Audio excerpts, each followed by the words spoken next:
রোজাতে মানুষ একটু লেট করে ঘুম থেকে ওঠে, আর যার কাজ আছে সে তো অবশ্যই তাড়াতাড়ি ওঠে। আমি প্রতিদিন তো লেট করে উঠতে পারি না, আমার প্রতিদিন 7টা, 7:30, 8টা বাজে উঠতে হয়, কারণ সে যাত্রী নিয়ে মাদ্রাসায় যেতে হয়, সেই জন্য আজকে একটু লেট করে উঠছি। তো দরজাটা খোলাই দেখি আপায় বসে বসে এখানে মাছ কাটতেছে। মাদ্রাসা যদি একটু বন্ধ দিত রমজান মাসে তাহলে কত ভালো হইতো, তাই না? তাহলে একটু সকালে দেরি করে উঠা যেত, বাট হয় না। তো এখানে আপায় আর আম্মু সব ফ্রিজে রাখার জন্য মাছগুলো ভাগ করে রাখতেছে। আমার আর নয়নের শুধু ভাজাভাজির দায়িত্ব, মানে কি ভাজবো কি করবো এগুলো, আর ভর্তা ডাল মাইখা এগুলো রাখার দায়িত্ব হলো আপার। আজকে ছোলা বুটটা আমি রান্না করছি, তো মেয়োনিজটা বানাই নিয়েছি কারণ হলো আজকে বার্গার বানাবো। তো মুরগিটাও আমি রান্না করে নিয়েছি। সারফরাজের বার্গার অনেক বেশি ভালো লাগে, সেজন্য আজকে বানানো হয়েছে। আর আমি কাজ করতে আসলে আমার 2 ছেলেও এসে পড়ে কাজ করতে। তো এই যে আমার বলতেছে আমি শরবত বানাই, তুমি ফল কাটো। আমি বললাম আচ্ছা ওকে, তুমি শরবত বানাও আমি ফল কাটি। আসসালামু আলাইকুম, সবাই কেমন আছেন? এই তো আলহামদুলিল্লাহ, আপনাদের তো আমরা সবাই ভালো আছি। ফল কাইটা কেটে আমি সব গুছাই রাখতেছি, আমাদের জন্য আলাদা, আব্বুর জন্য আলাদা, কারণ আব্বু অন্য রুমে বসে আর আমরা সব এক রুমে বসি। সেই যাত্রে বলতেছিলাম কেমন হয়েছে, বলছে ভালো হয়েছে। তো আজকে স্পেশালভাবে এলো হালিম।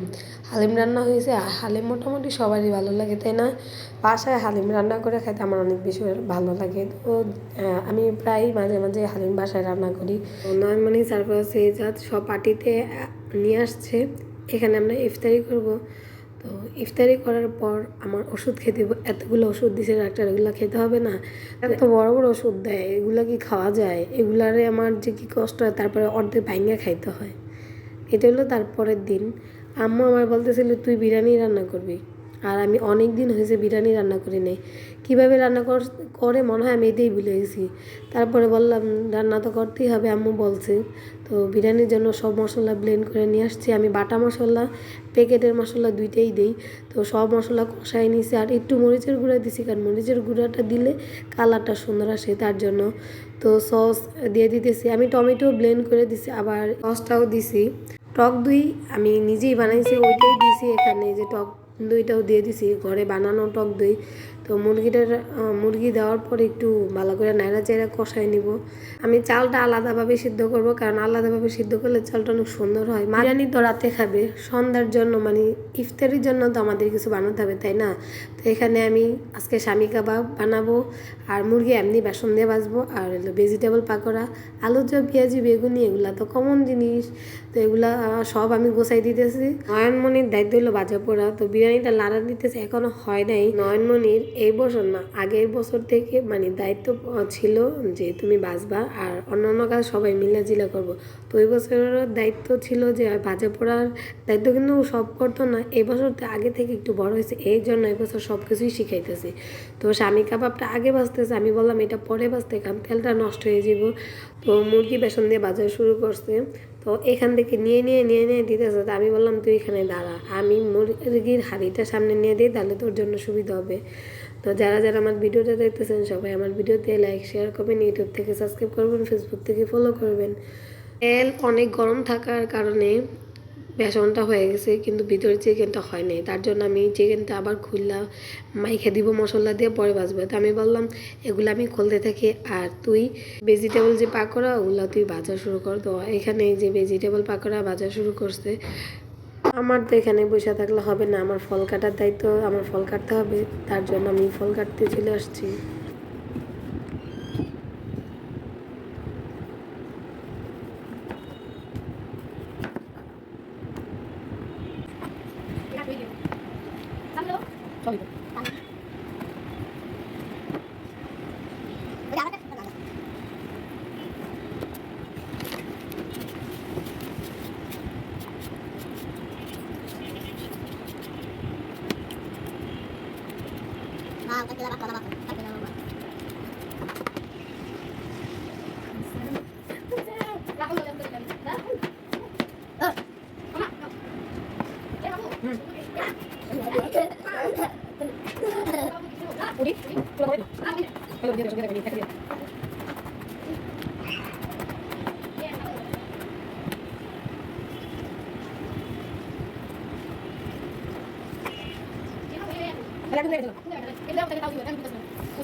চিকেনগুলো এখন আবার ফ্রাই করতেছে, তখন তো হয় না, এবারেগুলো একবারে কম আছে বাঁচতে দিছি, এখন হইতেছে। ভিডিওতে আমি কোনো গান দিই না, কারণ হইলো কি কপিরাইট যদি দিয়ে দেয়, সেজন্য আমি কোনো গান ব্যবহার করি না। আমার ভিডিওটা যারা যেখান থেকে দেখতেছেন অবশ্যই কমেন্টে জানাবেন যে কোন জায়গা থেকে দেখতেছেন, তাহলে আমার কাছে অনেক বেশি ভালো লাগবে। আমার ফল শসা এগুলো সব কাটা শেষ, টেবিলে সাজানো হয়ে গেছে। চিকেন দিয়ে মেয়োনিজ দিয়ে খাওয়ার জন্য মেয়োনিজ বানিয়েছি, তো মেয়োনিজটা কেমন হয়েছে এটা বুঝতে হবে না, তার জন্য সে যাত্রে বলছি তুমি একটু খাইয়ে দেখো, বাটায় বলেন না। তো তরমুজ নিয়ে আসছে আব্বু, তরমুজটা দেখে আমার মনটা খুশি হয়ে গেছে, কারণ তরমুজটার কালার এত সুন্দর, একবারে লাল, এজন্য। আচ্ছা, সবার রোজা কেমন কাটতেছে? আলহামদুলিল্লাহ, আমার রোজা অনেক ভালো কাটতেছে। আপনাদের কেমন কাটতেছে অবশ্যই কমেন্টে জানাবেন। তো আব্বু তরমুজ নিয়ে আসছে অনেক লেট করে, মানে আজান প্রায় দিয়ে দিবে এখন, সেই সময় নিয়ে আসছে। তো এই কারণে আমি তরমুজটা অনেক তাড়াতাড়ি কাটতেছি, কারণ আজানের সময় হয়ে গেছে সেজন্য। তো নর্মালি আর সার্ভার আছে যা তাড়াতাড়ি টেবিলের উপর থেকে সব কিছু নিতেছে পাটির উপরে, যেন সময়ে সব কিছু হয়ে যায়। এই যে ওরা সব কিছু গুছাই ফেলছে। তো জাত বলতেছিল আজকে অনেক লেট হয়ে যাইতেছে, তুমি মোনাজাত ধরবে না মামা? আমি বললাম হ্যাঁ ধরবো, তো তুমি ধরবে না? বললো জি। ইফতারি সামনে রেখা মোনাজাতে আমরা যা চাই তাই নাকি কবুল হয়। তো সবাই ভালো থাকবেন, সুস্থ থাকবেন, আল্লাহ হাফিজ।